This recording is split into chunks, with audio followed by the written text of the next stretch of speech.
Hello, everybody. Kelley Tenny here with Women Who AI, and I am here today with the amazing Molly Mahoney, and we are celebrating Women's History Month with a little bit of fun conversation. Because if you know Molly, if you know anything about what she's done, you know that talk about women in history. She is someone that is always making history, and so she was kind enough to come on with her magic AI fairy godmother wand to just talk a little bit about what it takes to be a woman in history. And really, Molly, I want to hear about just what do you think are the characteristics and the mindset that drives women being able to do something that's making a mark in history and really just thinking differently outside of the box. But before we do that, I want to share, some of you may not know this, but Molly comes from a long line of women in history, including someone who I think played a sport, That is so right? and I have a poster of I have, a little framed thing of her. Yes, get it. Hold on. Okay, she's gonna get it, and I'm bringing this up because for those of you that don't know, they just brought like the women's baseball league back. It's something that's just started up. It's been a big deal this month, obviously, because of the nature of the month. But Molly had somebody who actually played in the original women's baseball league. This You're is my great aunt, great aunt. Marie Mahoney. If you look her up, you'll find Red Mahoney was her name. No, There are all kinds stop of cool it. photos. And I mean, she and I were very close. She was I was raised Catholic. She was my confirmation sponsor. Um, was really active on Facebook also. And at one point, my name on Facebook was Molly Equality Mahoney Dominguez, like during all the Prop 8 stuff. And she sent me a card addressed to Molly Equality Mahoney. And my Oh, only regret is I never asked her if she really thought that was my middle name. But it was so awesome. so cool. And I wrote Yeah. a report on her in 8th grade. But then I found this one on eBay or some sports No way. memorabilia with signed by her and stuff after she Oh, passed away. That's so cool. I love it. Well, I had to bring that up because anyone who was like, I don't know where Molly gets it from. It's like that is exactly where she comes from. A long line of women that have been like forward thinkers in doing things different, shaking it up, making a mark in history. And Molly, you're the one that introduced me to AI like way back in the day. You were a super early adopter of AI, and you've done a lot of things that I think are milestones, not only with AI, but certainly when it comes to women using AI. Do you want to share a little bit about what just way back then kind of sparked your interest? Did you have like a gut feeling around this is going to be really big, or you've always got this intuition, I think, of when you know just when to hop on things and be one of the first? So, like, where does that come from? Yeah. Well, with this, actually, it's interesting because the person that introduced me to AI in the way that we're using it for business is actually Jamie O'Connor. And I am meeting with her later today, which is so cool. Oh Awesome. my God, I know. So, really, she just sent me a Facebook message and was like, "Oh, have you seen this tool? Conversion.ai is what it was called at the time. Mhm. This was way back in 2021. And I tried it and I thought, oh my gosh, this is so cool. It was just so magical. And I love things that give you that instant, oh my gosh, kind of feeling.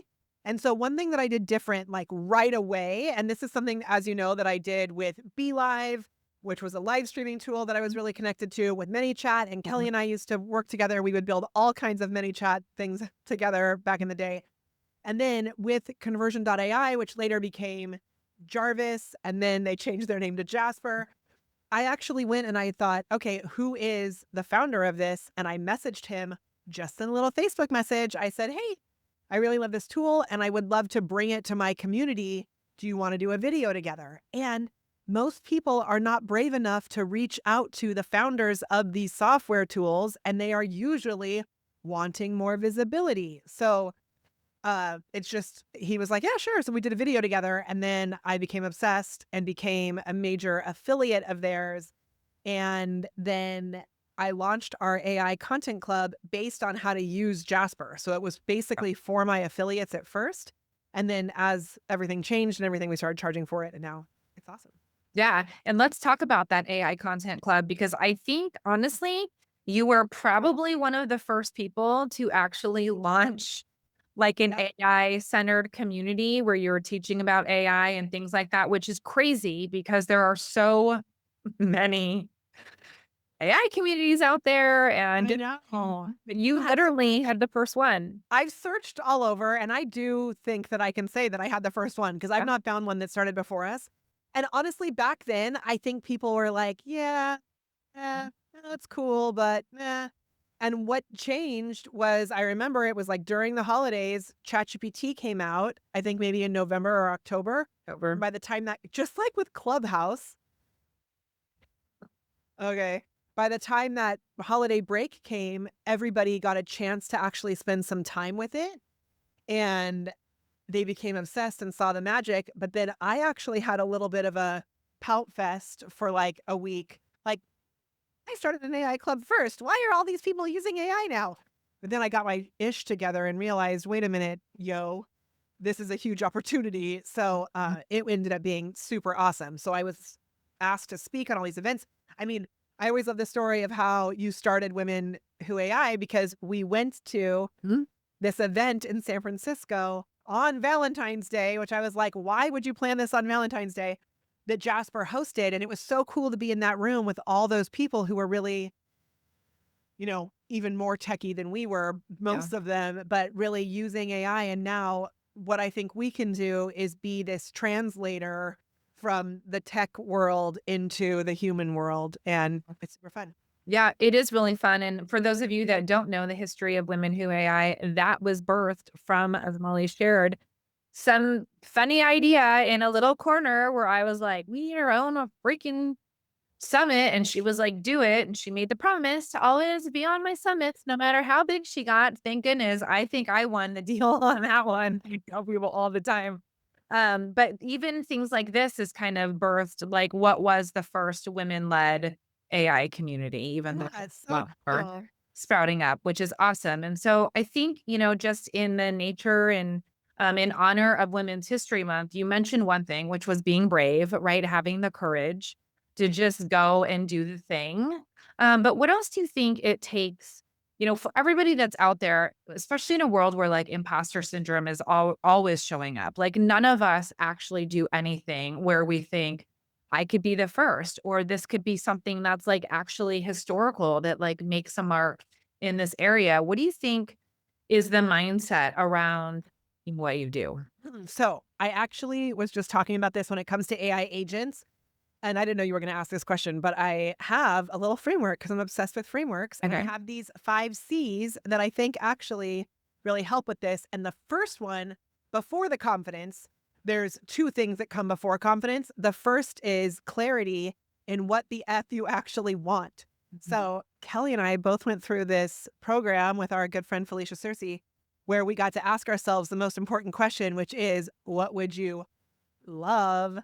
And most people aren't brave enough to actually do that. So can I show you something that I did recently? Yeah. I have built this tool called the Dream Activator that you answer a few questions. And then I built this a long time ago. It gives you an AI version of your dream life. And so now I've taken that and I've put it into so Kelly knows this, but just for everybody, we have this thing called your star tasks in your business that helps you to be able to track the revenue generating activity. And so what I've done is I've put the star tasks in this app. Can I screen share? Is that okay? Yeah, yeah, yeah. And this is for the clarity piece, right? The first thing that you get when you're in the star tasks is your dream life. So you put the answers to these questions in, and then it gives you this letter from your future self. And then it celebrates all the things that you're happy and grateful for. And then I've put a spot in here for music and I turned it into a song, which I just want to play a little bit of it because I've been Ah. listening to it every single morning. I need to share the sound. I forgot to do that. Hold on one second. Okay. So listen. Wait. Ah, there we go. Hey, you. I just wanted to take a moment to remind you that every step you're taking right now is leading you to a life filled with joy, connection, and purpose. I'm so proud of how far you've come in helping others unlock their creativity and live their true selves. Keep Cool, right? Oh, I love And then it goes into literally everything that I had on my list. you So going. and grateful that my home is surrounded by palm trees and has a beautiful view of the beach. I'm being grateful. so having this clarity, right? And listening to this song every morning has allowed me to be able to make better decisions because I know what I actually want. So figure out what you actually want and then remind yourself of it every day. So that clarity piece is the first piece. Can you talk a little bit? So clarity is one thing, right? But when we think about history, I I want to pick your brain on whether you think history is made from that clarity and intention, or is history something that people stumble upon? When you say like people who make history, or do you mean like what do you mean by I think Yeah. history is a collection of all the things that have happened, whether it was some of it. Well, first of all, I think whether you recognize you have clarity that you're creating or you don't, you are creating. Mhm. Right, right. You Yeah. know, because I mean, Yep. I was at an event recently and there's this guy, we'll call him Jay, who's at this event. That's not his name, but he's at this event and he's doing like millions of dollars a month in Facebook ads, and he does ad management. He's awesome. But he's so unassuming. And he's always like asking questions that my friend and I look at him like, you are doing so well. Send these questions. So he was like, I just don't know why my life always feels like chaos. I feel like my life is always chaos. And we asked him a little more about what it was. And he's like, well, I've got my kids at home and my, all this stuff. And then clients stuff with team, it's all chaos. And I said, well, you keep saying my life is chaos. So you're creating the chaos just by saying it out loud. Like, what would you actually love it to be? And if you started repeating that, is that what you would create? Yeah. I What do love you that. think? I think mindset is such a big thing, and I think whether or not we recognize it, I mean, you and I probably would agree that, like, nothing is accidental, Yeah. right? Like, to some extent, everything Yeah, and I mean, we've we talked play a some lot part. about, like, whatever, and things are happening for us, and it's the way that we respond to those things. So, I mean, do I think there's an opportunity that you could take, like, so a couple years ago, I was having I had said yes to an event that I should not have said yes to, and I was walking to go to dinner. No one else wanted to walk with me. It was beautiful outside, and I was like, "Whatever, I'm gonna walk. You guys take an Uber. It's gorgeous out." And I was walking, and it was amazing. And I tripped and fell on the sidewalk. And I come back to that freaking moment at least 3 times a day now because I tore the cartilage in my wrist. Like all these other things became because of me tripping on the sidewalk there. But I also know that if I had had clear intention in knowing that event was not right for me, Yeah. which I knew, right? Things could have gone a totally different way. And so by making the decision about the intention that you want, if you don't make that decision and you let yourself get sucked into someone else's tornado, that's also a decision. Huh? Oh, I'm going to Yeah. sneeze. Hold on.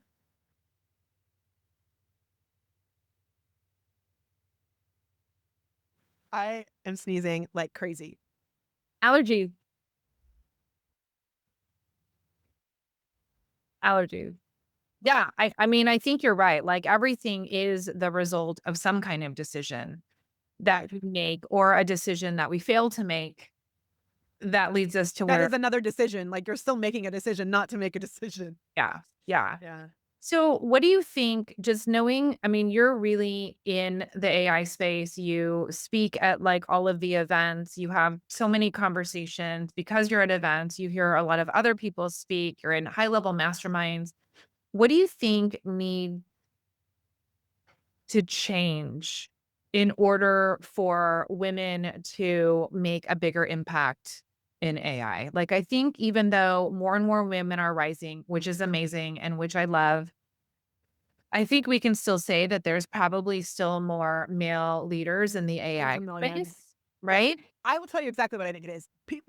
most of the women that I know simply do not show up. Mhm. And it's so weird to me. But then I think about the times that I have like really shown up, and there are moments where people are jerks. I can see why some women don't want to show up. And I think back to the many chat days and how over the top supportive the messenger bot community back there was about women, and they made such a big deal, like ManyChat especially. And I don't know if that came from Mike or who that came from, but they made such a big deal to support women. And I have not seen that happening as much in the AI space. And I do think it's cool, like with Claude, their president, or what does she do? I don't know. There's a woman. I think there are women making an impact, obviously. But I have also seen, like we've talked about, when I was one of the keynote speakers at the High Level event, and High Level is another company that does so much to make sure there is representation. But I was speaking on that stage, and I show a picture of me on a panel with a bunch of other men, and I'm the only woman, which often happens. And I said something like, "It's been really great. I've been able to be featured on panels like this." And I said, "Now you may notice, like, what's interesting about this picture, I'm the only woman." And I say, like, I have two amazing sons and I have an amazing husband, and I'm very much here for all the men to have more visibility in this space. There's room for all of you. But I also find that for the women, like, it's time for you to step up. I would love to help you. Some guy in the audience wrote on his Facebook profile, "If women wanted to be on stage in the AI space, don't you think they would be?" I'm like, interesting take. Then that same talk, another woman who was another speaker at the event took a picture of me on stage with, I had a slide that said GPTs or custom GPTs on it. And what I have found is that most people don't know how to make custom GPTs. Mhm. I was just on another training right before this where someone said, "Yeah, I feel like they're the training wheels." I am doing crazy things with skills and MCPs and all kinds of advanced stuff. But if the people that you're speaking to don't understand what a custom GPT is or Right. how that works, like they're gonna be left behind. So that's what I was saying. Well, this woman took this picture of me and she posted it in her stories and was like, "Really? We're talking about custom GPTs? Like, aren't we beyond that?" And then she saved it in her freaking highlights as one of her highlights on her Instagram account. So no wonder women don't want to show Yeah. up, Yeah. because there's jerk faces out there. Yeah. But we need to work through that and just like put our, if you don't feel that you have a seat at the table, first of all, no, you have a seat at our table because Kelly and I will always make room for you. Second of all, go create your own table. Yeah. Yeah. Which is where this came from. And I think it goes back to that courage, right? Like, I really think that, which I just want to like, Kelly, that's yeah. the second C. So it's clarity, courage, and then confidence. Okay. I'll take it. Yeah.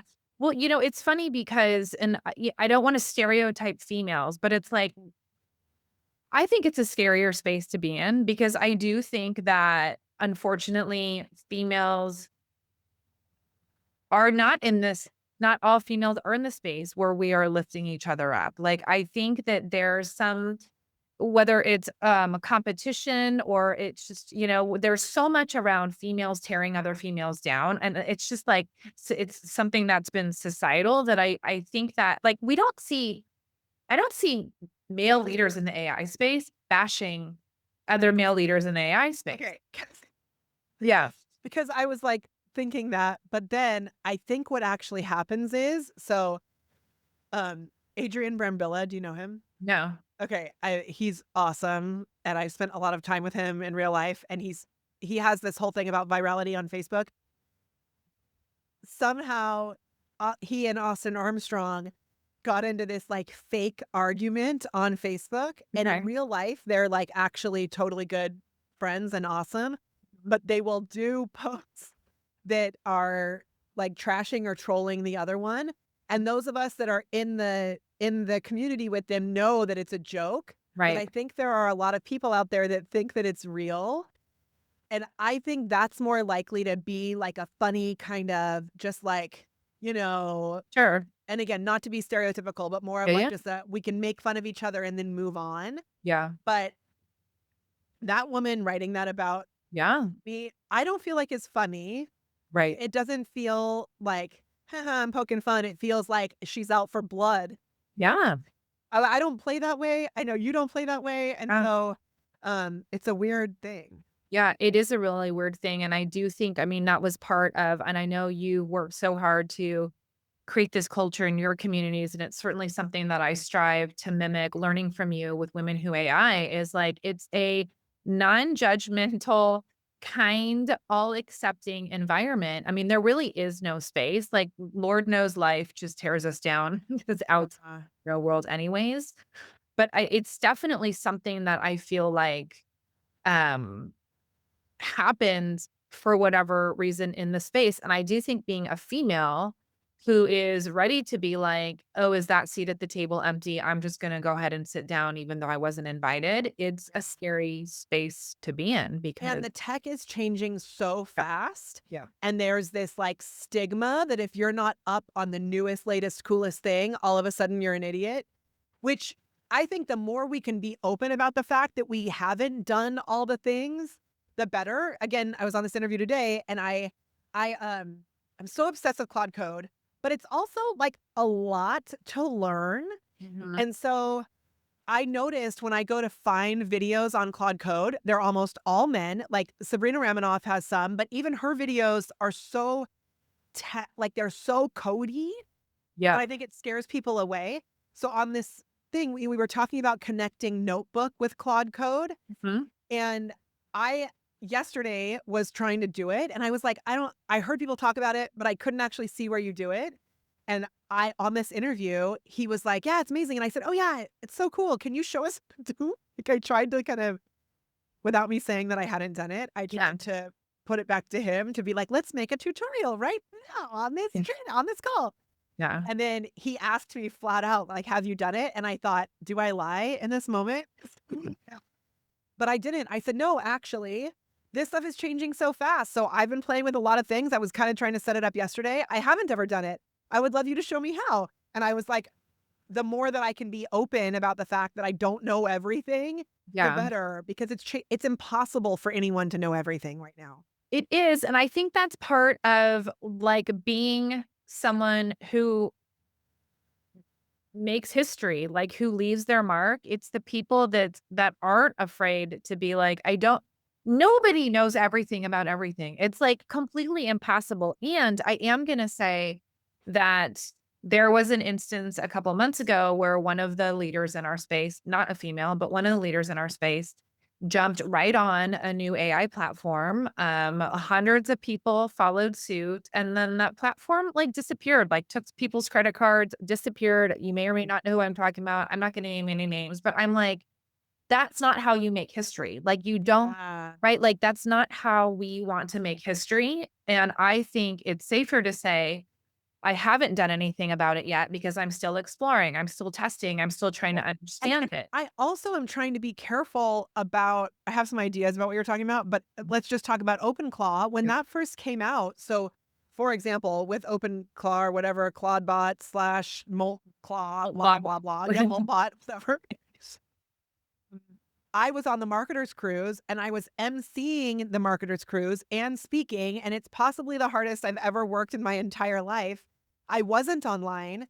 So I heard Mike Felsame talk about it, and he kept saying open Claude, and I heard Claude like Anthropic Mhm. because it's the same freaking word, it's just spelled differently. So I thought it was Claude because I hadn't been on the computer because I was actually doing something in real life. And when I got back, I was like, oh my gosh. Yeah. But then I also realized I'm not going to go out and just talk about this because I know our community members could be damaging their business and their life by Yep. jumping into something that Yeah.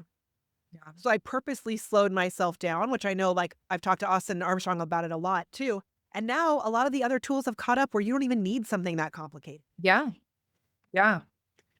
For sure, and I think that's a really big piece, right? I really just think when we're Mhm. talking about, like, how do we leave our mark, you know, there's so much that you've done that has left a mark. I think not I mean, in AI, but, like, in other places as well, but I think it's because you're not only intentional, but you have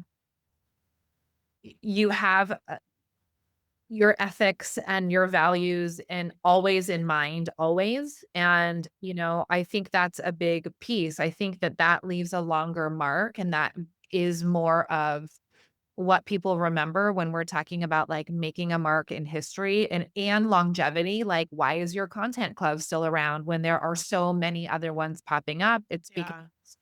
you always lead with your values and you stick clear to that, and I hardly ever see you stray from what you know is right or wrong, even if it means you're not the first person to get out there and things like that, and so Yeah. I think that's And I another part I of it. I think that's so important for thank you. And I think it's so important for all of us to do whatever your actual values are. Yeah. It's not gonna be the same for everybody. So, when I one of the best compliments people can give me is that when they see me in real life, they're like, "Oh, you're the same person that you are online." Like, that is what I strive for, and I think it's a skill set. And as my camera keeps moving around, I need to turn it off so it just stays still. It's a robot on its own. I do think I mean, even that, like, the way that you respond to tech things going weird, Mhm. like, the more that you can be comfortable in who you are, uh, the better because it's exhausting to try and pretend like you're somebody else. But one of my values is standing for joy as a fierce form of activism. And over the holidays, I allowed myself to get sucked in to some dumb, like, political news arguments with people.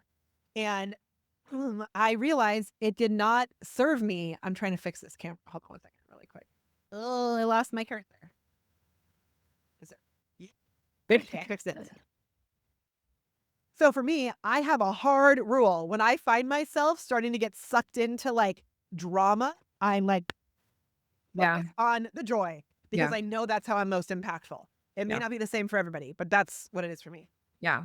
Well, we'll leave people with this. I know that you talked about showing up, and that is one reason why you think just there is not more women making history at this moment in the AI space. But like, what would you tell everybody who's watching this, all of the women that are like, I do want to make my mark. Like, I am ready to do something that leaves a legacy, that leaves some kind of milestone behind. What advice would you give them? Yeah, so I'm going to give you a little like system so that you can actually have a checklist of what to do. So the first thing is figure out what the heck you want, right? Like we talked about, what is that dream? What's the like big transformation you want to make in the world? The next, when I did that, it turned my camera back on. Move around They're again. not moving. Well, if I start moving, it like flat. Huh? Oh my gosh. I'm going to keep my hands down. So the first is hands down. The first is figure out what you want in your life. Really what's that big transformation you want to make. The next is figure out what it is that makes you weird. Figure out the things that make you unique and different. And so much so, I would suggest that you actually make a glossary of the weird words that you use. Like legit, write it down. What is the weird shiz that you say? Shiz is on my list of the weird things I say. And if you don't know, talk to AI and ask it, right? So figure out what makes you weird. The next is you've really got to figure out who you want to connect with, what types of people you want to serve. And if you're not really sure, go jump into what I call these awareness playgrounds, right? Like go talk to people and kind of let yourself feel into what feels good.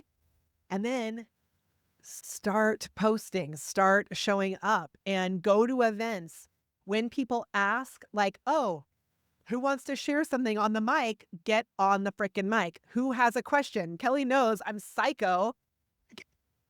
At the high level event, they had OpenAI there and they were like, great, we're going to open up before they even got the word questions out.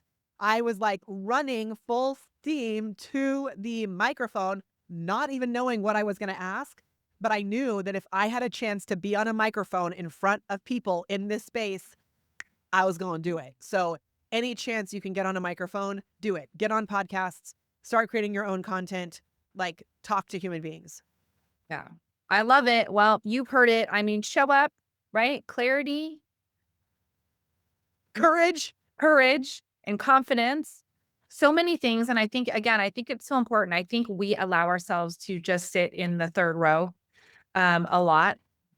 Can we tell that story really quick? Do you know what So when we were at that I forgot about this story. When we were at that AI event on Valentine's Day back in the day, it was me, Kelley, and a few other friends of ours. And they were like, oh, I saved some seats over here, like literally in the back row. And I was like, oh, friends, we're not sitting in the back row. I'm going to go to the front. And everybody said no. So I went by myself to the front row and I was wearing these psycho sparkly pants that I wear. And I had my legs crossed.